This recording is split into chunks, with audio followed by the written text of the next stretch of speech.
How are you, Adam? Hello there, Rich. How you doing? I'm great, thank you. Better for you calling in. Is it me, or are there more holdouts than in recent years that we got No, going on listen, here? if we go back to the mandatory mini camps, there was an outbreak of holdouts of veterans that I don't think we've seen in any other year. It was far more than normal. And now, this year, Le'Veon Bell hasn't signed his first tender, so he cannot be considered, even though he's not there at camp.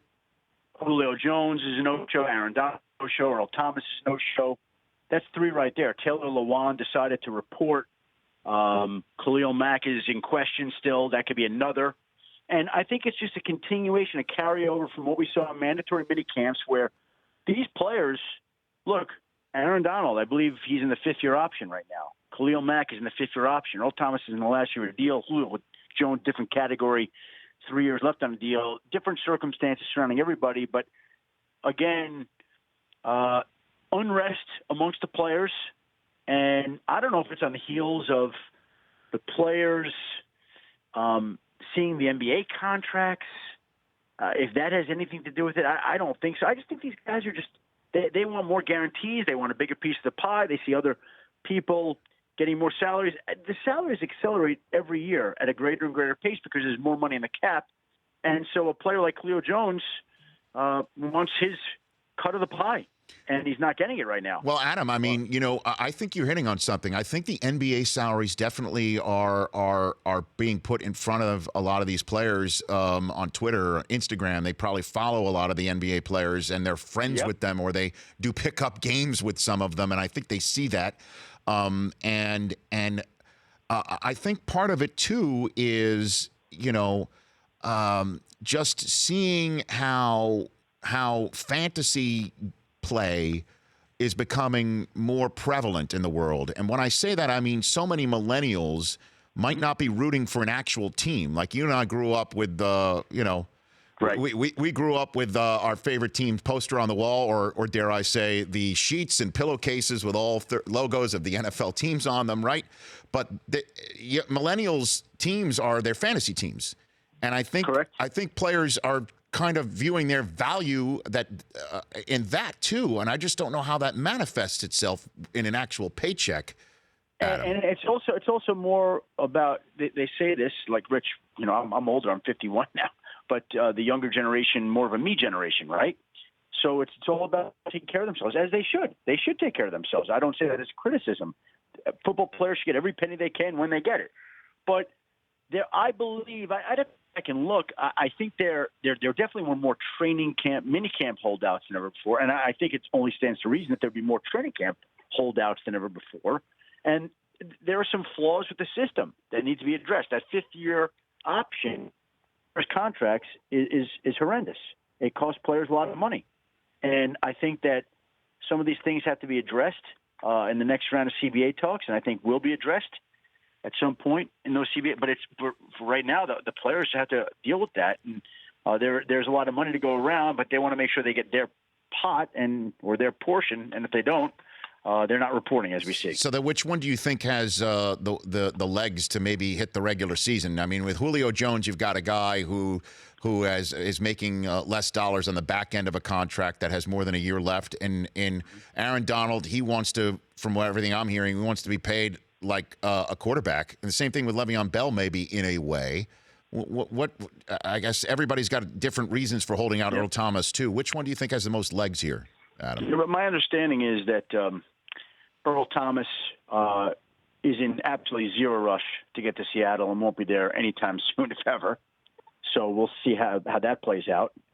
Again, you could talk tough and say a lot of things on July 25th. Different thing when it's August 25th and the regular season is creeping close and the checks get real and the games get real, and we'll see what happens then. But I think Earl Thomas threatens to last into the season, and I think Aaron Donald, frankly, I'll be surprised if he plays another down on his current contract. So you tell me when they're going to get that contract solved, and I'll tell you when we're going to see him. Well, what does he ask you for, best you can tell, Adam? I would say, Rich, that's a deal. If you just look at it, there's no reason that Aaron Donald shouldn't be asking to become the highest paid, richest defensive player in the game. And I'm sure that's something that he's probably looking for. So if that's the case, we just go find the highest paid defensive.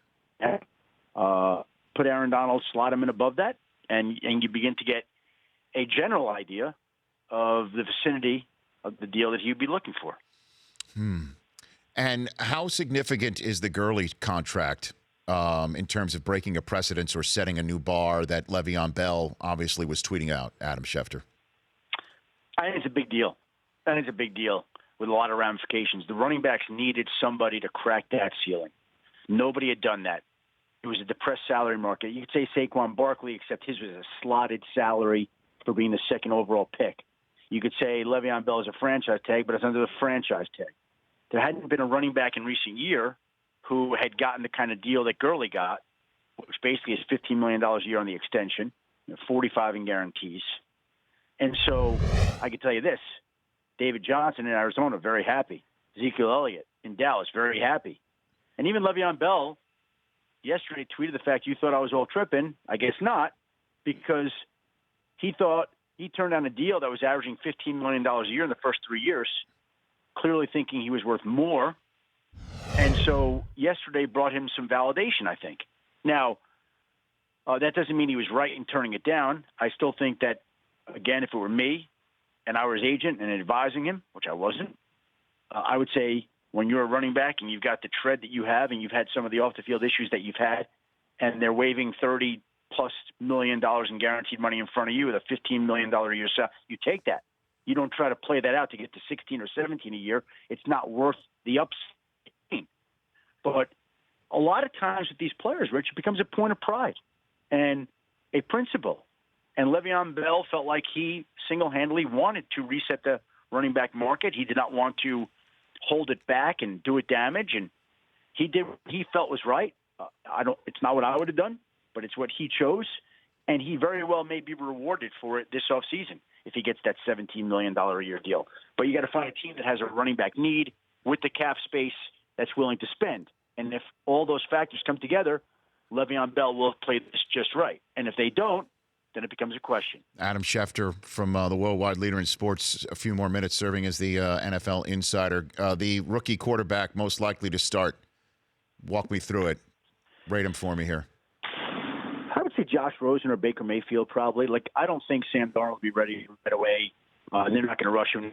McCown and Teddy Bridgewater there. Josh Allen, again, I think needs time. And A.J. McCarron and Nathan Peterman, I think, will be ready for the opener, vying for that starting job. Josh Rosen, I think, has a realistic chance to win that starting job in camp if he plays great.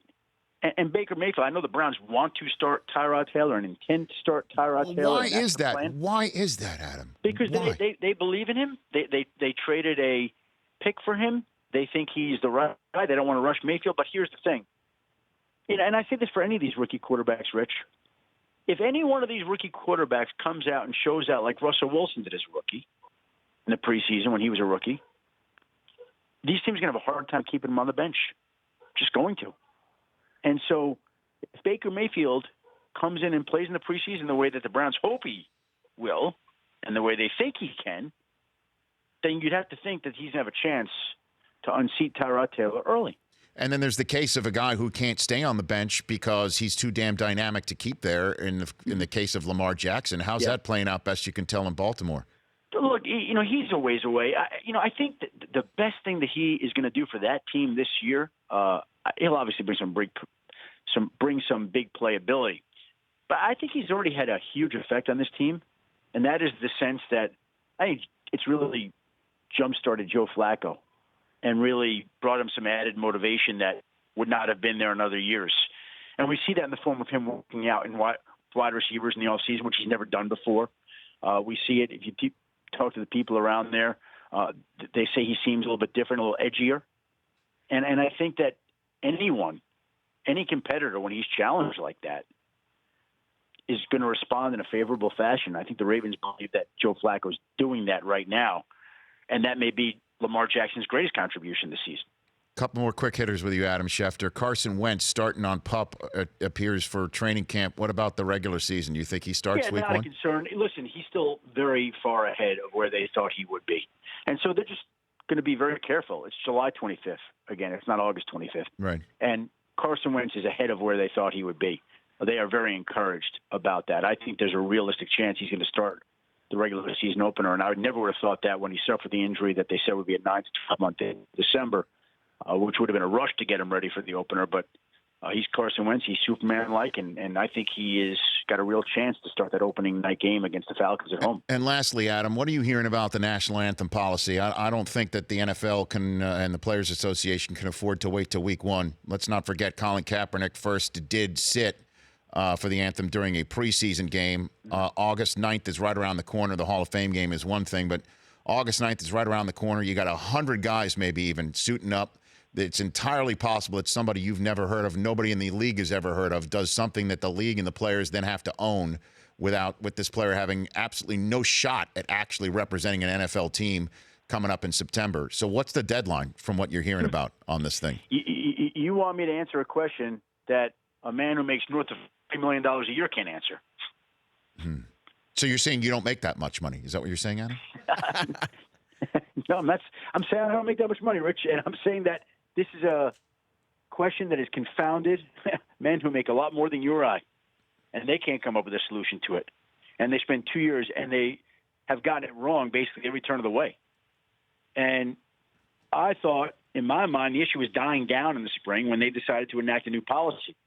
To me, at that point, I think the best thing to do would have just been leave it alone, let everybody do what they want to do, and hope it just kind of fades into the background. Because it seemed to be doing that. I mean, you tell me, didn't the talk of it die down as the last season went on? There's no question. But the NBA's got a stronger policy, Adam, and nothing happens in the NBA. And it's not as if the NBA does not have socially conscious people who are trying to address the same issues that NFL players are addressing. And that's why a lot of people think it's because of the relationship between players and owners why this sort of thing hasn't been solved. And when I saw that this policy was being reviewed by the two sides together, that gave me a little bit of an appreciation for the mulligan, to be honest with you. That's why I'm asking about what do you think is being discussed? Well, I think what's being discussed right now is when they're going to discuss it, because they're going to be meeting again, in the next week or two, right, to see if they can come up with a solution. So I don't know that the two sides, which I believe is imperative here. I think the NFL needs the cooperation of the players, and the players. It would be great if they had their input in the situation. But I don't believe they're discussing actively the two sides of solution. I think that right now discussing dates to try to figure out when they could sit down to discuss a solution that works for everybody. Do I see you in Canton? You're going to be in Ohio next week? Not invited this year, Rich. What? Not invited. I'll invite you. Come on out. I appreciate it. If you send me a plane ticket, I'll come on out. Hey, listen, Adam, you have many times provided a space for somebody in the hotel room, a cot, a rollaway bed. Just returning the favor, okay? Many times. I hear a lot of chuckles in the back. Yes, Adam. You're the best, Adam. Say hi to your family. Say hi to everybody. Hey, guys, happy training camp. You bet. Same to you. That's Adam Schefter. At Adam Schefter. The Rich Eisen Show, weekdays at noon Eastern on Audience.